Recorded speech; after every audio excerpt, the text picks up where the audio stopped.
I used to work at a middle-of-nowhere McDonald's just outside of Port Richmond, Virginia. Spooky, right? But a few months ago, something terrible happened to one of the staff that, for some reason, justified erasing the place off the map. Not to say I'm sad to see the place gone. Now, the thing about fast food is that it attracts two kinds of people. Poor, but intelligent people who are working towards a bigger picture, and total losers that have given up all hope. I belong to the latter group, but Grace, man, she was the queen of the former.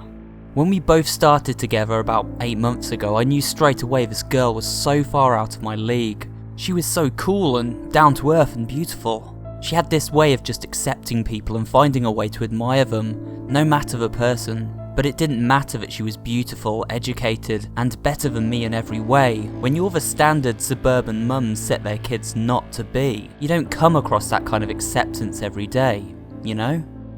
After months of working together, yeah, we got close. Not what you're thinking though.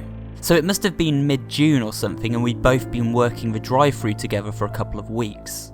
When you spend a large portion of your life serving even larger assholes from a tiny window, you get real familiar with the view.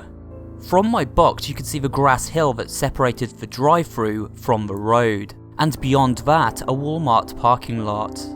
I spent so much of my time staring out that window, I even started to recognise the cars that drove by.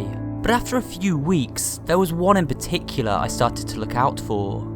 I thought it must have been the ex-con jitters, or growing up where I did, but I started to get a really bad feeling about this car as the days went by. It was an old Ford truck, one of the 87F to 150 models. Once upon a time it would have been a real beauty, all bright reds with a white stripe down the middle. But now the red body of the truck was rusted beyond recognition, and the white stripe was a sickly yellow like rotting teeth. The windows of the truck were the only things that survived the past 20 years unscathed, as they clearly weren't standard. The whole truck was so heavily tinted, I couldn't understand how the thing was still on the road. The cops are real eager around here, or maybe that's just my experience. Anyway, the first time I see the truck, it's parked in the lot across the road opposite. Nothing unusual about that, other than the creepy look of the car. It was just a car sitting in a lot. Probably.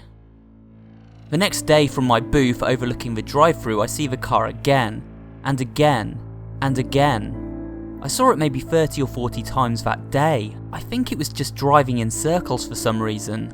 Suffice to say, at this point I'm starting to get real suspicious of this truck. It was looking quiet that night, but the manager was always at my ass if I left my post, so I gave Grace a quick text and asked her to watch the window for me while I went for a piss.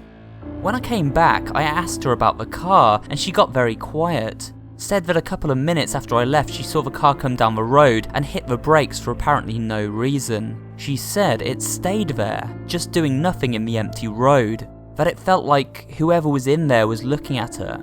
I guess it freaked her out when I told her I'd seen the truck around as well, because she went back to work and then went home before her shift finished.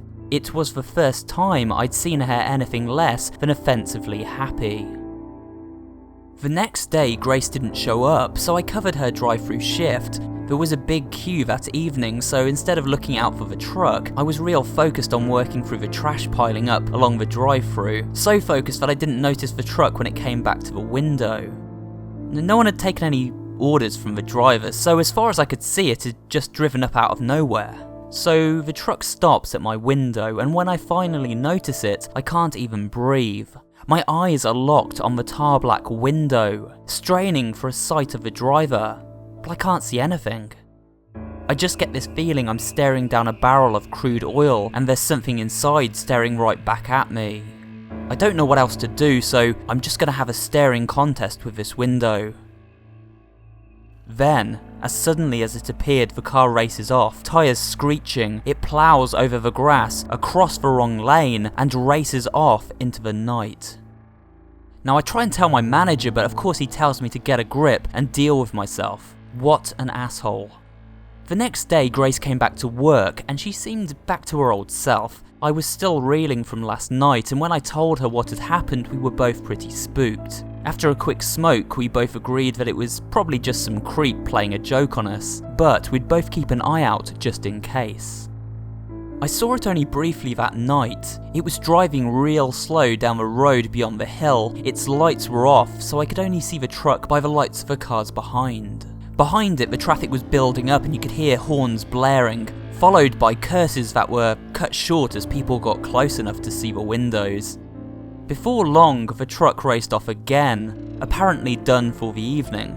When time came for me to take a bathroom break, Grace was happy to take my spot again. That was the last time I saw her. I must have been gone 2 minutes at most, but by the time I returned to the window, Grace was gone, and the sound of screeching tyres pierced the night. I ran back into the back and called the police. I told the manager what I thought had happened and pushed my way into the office to look for security tapes. The manager was busy hollering about regulations beyond the door, but I didn't really care. As I turned on the computer and set up the tape, I saw what had happened. The cameras had picked up everything. On the screen it played out like a bad horror movie. The truck had rolled up out of nowhere as soon as I had gone, and with the lights off, Grace had seen it too late. She tried her best to get out of there, but before she could get out, and I can't believe I'm saying this, something came bursting out from inside the truck. 2 long black arms, so thin and sinewy they seemed more like dead branches than limbs thrust from the darkness where the driver's window should be. And these arms wrapped themselves around Grace's mouth and torso.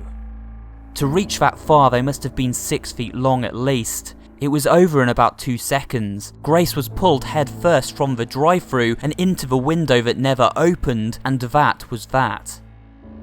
The police closed the whole joint afterwards and took my statement. All of us, management included, got let go so fast that they actually had to pay us unemployment. We've been looking for her ever since. It's been 6 months now and it turns out Grace's family are incredibly awesome people. One of her uncles has even taken me as an apprentice mechanic. No more McAssholes for me. It turned out that one of my friend's dads, Justin, was working the case. The guy hates me, but Justin had finally managed to plough him for information. Today, after we met up and spoke about it, I'm convinced that what happened in that booth was even more sinister than I first imagined. The police haven't turned up anything, and it turns out the plate number I gave them for the truck actually belongs to a car on the other side of the country. They never even managed to see the damn thing on the cameras around the area, and they've checked them all. It's like the car picked her up, blasted out of the drive-thru, and then just vanished. Well, there was one tape they didn't get to look at more than briefly. According to Justin, his dad told him his whole department is up in arms because a couple of suits came in and confiscated the original tape maybe 2 days after the kidnapping. Told the whole force to drop the case and leave it to the feds. No one believes me, not even Grace's family. Even the cops that saw the tape are keeping real quiet for some reason. But I'm not crazy. I saw that window and I know whatever took Grace from the booth that day wasn't anything natural. These days I'm always looking at the road, and even when I'm working in the garage, I've got an eye out on the horizon, waiting for a car with tar black windows. And there you go guys, that was this week's creepypasta. It was called I Used to Work at McDonald's. I found it on Reddit. I will leave a link to it in the description below. I quite enjoyed this one. It had a creepy sort of feel. It didn't feel so out of the ordinary that it couldn't happen. Obviously we had the supernatural twist at the end, which made it a little bit less believable, but at the same time, I think these stories where they have just a tiny supernatural twist or a little bit of something creepy and otherworldly, they often work quite well because the rest of the story is so grounded. And so, because this story was so grounded until right up to the end, I actually found it quite creepy, and I do think it's quite a good creepypasta, so I'm glad I've read it. But I hope you guys have enjoyed it. If you have, leave me a comment down below, let me know what you think, give this video a like, and obviously subscribe to the channel for more creepypasta readings and other horror videos, including gaming and general interest horror. And I will see you guys on the next video.